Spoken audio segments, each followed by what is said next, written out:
அனைவருக்கும் வணக்கம்.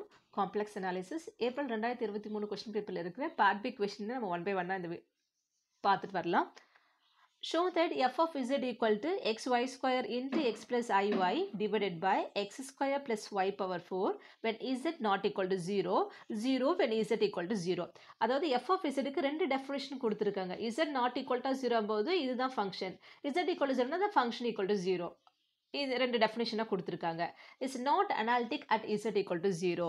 இப்போ அனாலிட்டிக் ஃபங்க்ஷனோட டெஃபினேஷன் எப்போ நம்ம ஒரு ஃபங்க்ஷனை அனாலிட்டிக் நம்ம சொல்லுவோம் அப்படின்னா, இங்கே பாருங்க, ஒரு ஃபங்க்ஷன் வந்து analytic at a point A if F is differentiable at every point of some neighbourhood of A. முதல்ல இது இந்த பாயிண்ட்ல டிஃபரன்ஷியபிள்னு செக் பண்ணால் மட்டும் நமக்கு போதும், அப்புறம் நெய்பர்ஹுட்டை பற்றி பார்க்கலாம். இப்போ டிஃபரன்ஷியபிளுக்கு நமக்கு ரெண்டு டெஃபினேஷன் இருக்குது. இந்த டெஃபினேஷன் யூஸ் பண்ண போகிறோம்.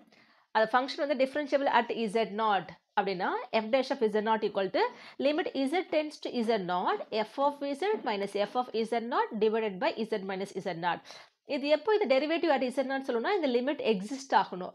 லிமிட் எக்ஸிஸ்ட் ஆகணும் அப்படின்னா இந்த லிமிட் வேல்யூ வந்து z tends to எடுக்கும் பொழுது யூனிக் வேல்யூவாக இருக்கணும். ஓகேவா? அதுதான் நம்ம லிமிட் எக்ஸிஸ்ட்னு சொல்லுவோம். இப்போ நம்ம அதை தான் இங்கே நம்ம செக் பண்ண போகிறோம். So not analytic at z naught நம்ம என்ன பண்ண போகிறோம், differentiable at z naught நம்ம செக் பண்ண போறோம். So f dash of z naught differentiable at z naught நமக்கு என்ன அர்த்தம், definition limit z tends to z naught fraction இருக்கும், f of z minus f of z naught divided by z minus z naught. இங்க நாம பார்க்க வேண்டியது என்னது, not analytic at z naught னா முதல்ல differentiable at z naught நம்ம check பண்ண போறோம். அப்ப f dash of 0 நமக்கு தேவைப்படுது. limit z tends to 0 f of zன்றது வந்து given function நமக்கு என்ன கொடுத்துருக்காங்க, இதுதான் உங்களுக்கு கொடுத்துருக்காங்க, z not equal to 0 வரும்போது. அப்போ இங்கே x y square into x plus i y divided by x square plus y power 4 minus f of 0 வேணும் இல்லையா நமக்கு, z நாட் தான் 0. அப்போ எஃப் ஆஃப் 0னா இதுதான் உங்களுக்கு when z 0 இருக்கும்போது எஃப் ஆஃப் வேல்யூ வந்து 0. அப்போ எஃப் ஆஃப் 0 வேல்யூ 0ன்னு அர்த்தம், z மைனஸ் 0. ஓகே, இப்போ இங்கே z tends to 0 இங்கே ஃபங்க்ஷன் இன் டர்ம்ஸ் ஆஃப் xyல இருக்குது. அப்போ எல்லாத்தையும் நம்ம இன் டர்ம்ஸ் ஆஃப் xyல மாற்றிக்கலாம். எப்படி மாற்றிக்கலாம், நம்ம இந்த காம்ப்ளெக்ஸ் அனாலிசிஸ் ஃபுல்லாகவே எங்கெல்லாம் நீங்கள் z பார்க்குறீங்களோ அது x plus ஐஒய் real plus imaginary அப்படின்னு இருக்கும். அப்போ நான் இதை மாத்திரனா இப்போ z tends to 0 அப்படின்னா இதுக்கு ஈக்குவலண்ட்டாக நம்ம எப்படி எழுதலாம், x tends to 0 and y tends to 0. So அதுவாக மாற்றி எழுதிக்க போகிறேன். இப்போ இந்த நியூமரேட்டர் இந்த டேர்ம் மைனஸ் 0னா இந்த நியூமரேட்டர் மட்டும் தான் வரப்போகுது, டினாமினேட்டர் z மட்டும் தான் வரப்போகுது. அப்போ நியூமரேட்டரில் இருக்க டினாமினேட்டர் இன்ட்டு இந்த டினாமினேட்டராக நம்ம எழுதிடலாம். ஓகே, ஸோ அடுத்த ஸ்டெப்பில் நான் என்ன பண்ணுறேன்னா லிமிட் z tends to 0வை x tends to 0 y tends to 0ன்னு எழுதுகிறேன். இந்த numerator x y square into x plus i y divided by x square plus y power 4 into z வரும். வாட் இஸ் z வந்து நமக்கு எக்ஸ் ப்ளஸ் ஐஒய் ரீப்ளேஸ் பண்ணிக்கிறோம். Okay, இந்த x plus i y இந்த x plus ஐஒய் நம்ம கேன்சல் பண்ணிடலாம். இப்போ நம்ம டேரெக்டாக X tends to 0 Y tends to 0னா 0/0 வரும், இன்டிட்டர்மினன்ட் ஃபார்மேட் வந்துடும். இப்போ இந்த மாதிரி விஷயம் வரும்போது நம்ம என்ன பண்ணுவோம், ஒரு பாத்தை செலக்ட் பண்ணிவிட்டு அலாங் த பாத்தை நம்ம ரீப்ளேஸ் பண்ணுவோம். ஓகேவா? So let z tends to 0 along the path y equal, இங்கே பாருங்கள் x இருக்குது, இங்கே y ஸ்கொயர் இருக்குது, இங்கே x ஸ்கொயர் இருக்குது, y பவர் 4 இருக்குது. yக்கு என்ன சப்ஸ்டியூட் பண்ணால் இன் டர்ம்ஸ் ஆஃப் எக்ஸில் நம்ம காமனாக வெளியே கொண்டு வரணும்னு பார்க்கணும். So y equal to root x நான் சப்ஸ்டியூட் பண்ண போகிறேன். ஓகே, yக்கு பதிலாக ரூட் எக்ஸ் போட்டோன்னா y ஸ்கொயர் வந்து எக்ஸ்ன்னு வந்துடுமா, இங்கே y பவர் 4 நமக்கு என்ன வரும், அப்போ ரூட் எக்ஸ்னா எக்ஸ் y ஸ்கொயர்னா எக்ஸ் வருது, y பவர் 4னா எக்ஸ் ஸ்கொயர், அப்போ எக்ஸ் ஸ்கொயர் காமனாக எடுக்க ஈஸியாக இருக்கும். ஸோ ஃபங்க்ஷனுக்கு ஏற்ற மாதிரி தான் நம்ம பார்த்து எடுப்போம். இப்போ y equal to root x, இல்லை y equal to x square, y equal to mx, y equal to mx square, இந்த மாதிரி போடுற மாதிரி இருக்கும். இல்லை சில டைம் எக்ஸ் ஆக்சிஸ் இல்லைன்னா y axis. So depends on the ஃபங்க்ஷனுக்கு ஏற்ற மாதிரி நம்ம செலக்ட் பண்ணி பார்ப்போம். லிமிட் ரெண்டும் சேமாக வருதான்னு பார்ப்போம். டிஃப்ரெண்ட் பாத் எடுத்தாலும் லிமிட் சேமாக இருக்கணும், அதுதான் நம்ம லிமிட் எக்ஸிஸ்ட்னு நம்ம சொல்லுவோம். ஓகே, இப்போ நான் எந்த பாத் எடுத்திருக்கேன், along the path y equal to root x. அப்போ ஒய்யை ரூட் எக்ஸாக மாத்திரம்னா நமக்கு ஃபுல்லாகவே எக்ஸில் வந்துடும். அப்போ லிமிட் வந்து நம்ம எக்ஸ் டென்ஸ் டு 0 மட்டும் எழுதினா போதும்.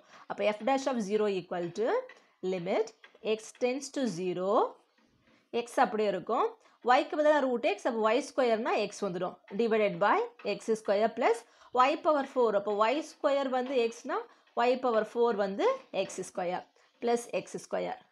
ஓகே, இப்போ பாருங்கள் எக்ஸ் இன்ட்டு எக்ஸ் எக்ஸ் ஸ்கொயரா, லிமிட் எக்ஸ் டென்ஸ் டு 0 நியூமரேட்டரில் X square, denominator X square plus X square 2x square.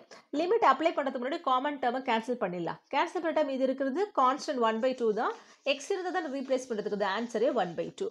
Along எந்த பாத் எடுத்திருக்கோம் y ஈக்குவல் ரூட் எக்ஸ் எடுத்திருக்கோம். ஸோ அடுத்து என்ன பண்ண போறோம்னா limit z tense to 0 along the x axis எடுக்க போறோம். நீங்கள் x axis எடுத்தாலும் ஓகே y axis எடுத்தாலும் ஓகே, இந்த கொஷனில் சேமாக தான் இருக்க போகுது. along the x axis நமக்கு என்ன அர்த்தம்? What is the equation for x axis? That is y equal to 0. Okay, அப்போ நம்ம பண்ணலாமா? செகண்ட் பாத் எடுத்திருக்கேன். Okay, so f dash of 0 equal to yக்கு பதிலாக 0 போடுறோம். Limit x tends to 0. இங்கே பாருங்க நியூமரேட்டரில் x into y square, yக்கு 0னா இது 0 ஆயிடுமா? டிவைடட் பை, இல்லைன்னா நம்ம x into 0னு எழுதுறேன். Okay, plus X square plus ஒய்க்கு பதிலாக 0. x into 0 0 ஆயிடும். 0 by x square வந்து 0. Limit x tends to 0, 0 by anything is 0. Answer is 0. along the path y equal to root x இருக்கும்போது f dash of 0 வந்து 1 by 2 இருக்கு. இங்கே along the path இது எடுக்கும்போது நமக்கு என்ன வருது? f dash of 0 equal to 0 வருது. ரெண்டு லிமிட் சேம் கிடையாது, டிஃப்ரெண்ட்டாக இருக்கு இல்லையா? So the limit is not unique.